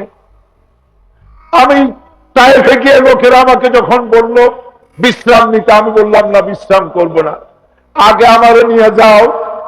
আমার রসুলকে মারছিল যে রাস্তাটা, ওই রাস্তাটা আমার আগে দেখাও। 3 দিনের না খাওয়া, রাস্তার 2 দিকে কাফেরেরা দাঁড়ানো, চতুর্দিক থেকে পাথর মারা শুরু করে দিল। আহারে, এমন সুন্দর চেহারার মানুষ দেখে কেমনে মারলো তারা। হুজুর পড়ে গেলেন, ওরা কাফেরেরা এসে জোর করে ধাক্কা মেরে হাঁটানো। আবার হুজুর পড়ে গেলেন, বেহুশ হয়ে পড়লেন। আবার ওরা উঠাইয়া জোর করে আবার হাঁটানো। তৃতীয় শেষ জায়গায় গিয়ে হুজুর বেহুশ হয়ে পড়ে গেলেন। শরীর থেকে সবচাইতে বেশি রক্ত পড়েছে সেখানে। আমি লম্বা সেজদা পড়ে এত কান্দা কাঁদছি, আরে আমার নবীজির রক্ত পড়েছে এই বাড়িতে। ফেরেশতারা এসে বলছেন, হে রাসূল, আপনার এই অবস্থা থেকে আকাশের ফেরেশতারা কালতে কালতে অস্থির হয়ে গিয়েছে, আপনি আমাদের অনুমতি দেন, এই পাহাড় চাপা দিয়া কাফেরের গোষ্ঠী সাফ করে দেই।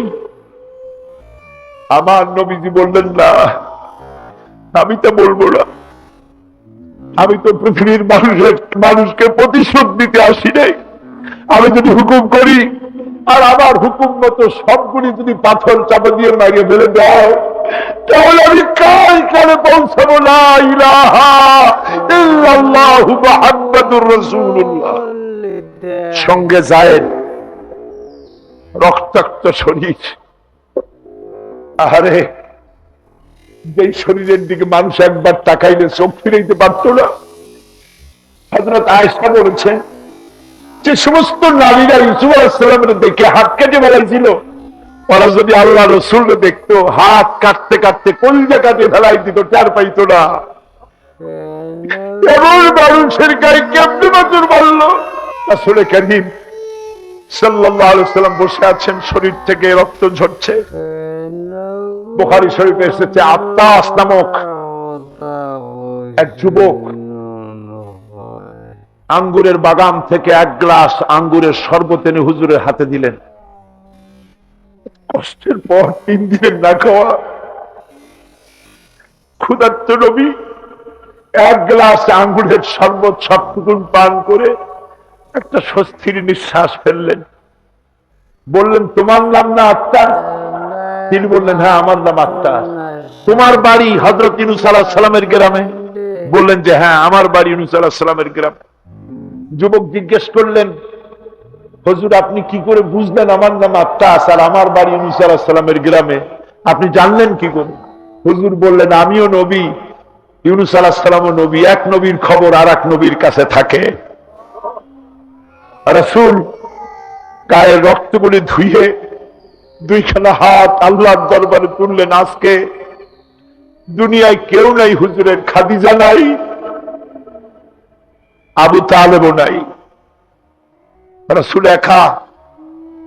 সাহাবীরা দিনের বেলায় কাফেরদের ভয়তে হুজুরের সঙ্গে দেখা করতে পারে না। হুজুর বলেন, আমার ওই কষ্টের সময় খাদিজা নাই, ওই সব পাথরগুলি আমি আজও চিনি, যে পাথরগুলি আমি যাওয়ার সময় রাস্তায় জিহাদের ময়দানে সাহাবায়ে কেরামদেরকে প্রস্তুত করছেন জিহাদের জন্য। সাহাবীরা তৈরি হয়েছেন, লড়াই হবে মুতার প্রান্তরে। 3000 সাহাবীকে রাসূল রিক্রুট করলেন। 1 লক্ষ রোমান সৈন্য, তদানীন্তন পৃথিবীর সুপার পাওয়ার, সজ্জিত অস্ত্র সজ্জিত বাহিনী চলে এসেছে তারা মুতার প্রান্তরে। রাসূল 3000 তৈরি করলো, ওদিকে 1 লাখ আর এদিকে কয় হাজার। হুজুর নিজে এই জিহাদে যাননি। রাসূল পাক বললেন, এই জিহাদের ময়দানে সেনাপতির দায়িত্ব পালন করবে আমার পালক পুত্র যায়েদ। কোথায় তুমি? যায়েদ দাঁড়িয়ে গেলেন। 2 নম্বরে এ যাদের সেনাপতির দায়িত্ব পালন করবে আমার চাচাতো ভাই জাফর বিন আবি তালেব। কোথায় দাঁড়িয়ে গেলেন তিনি? 3 নম্বরে দায়িত্ব পালন করবে আমার সাহাবী আব্দুল্লাহ বিন রাওয়াহা। কোথায় তুমি? তিনিও দাঁড়িয়ে গেলেন।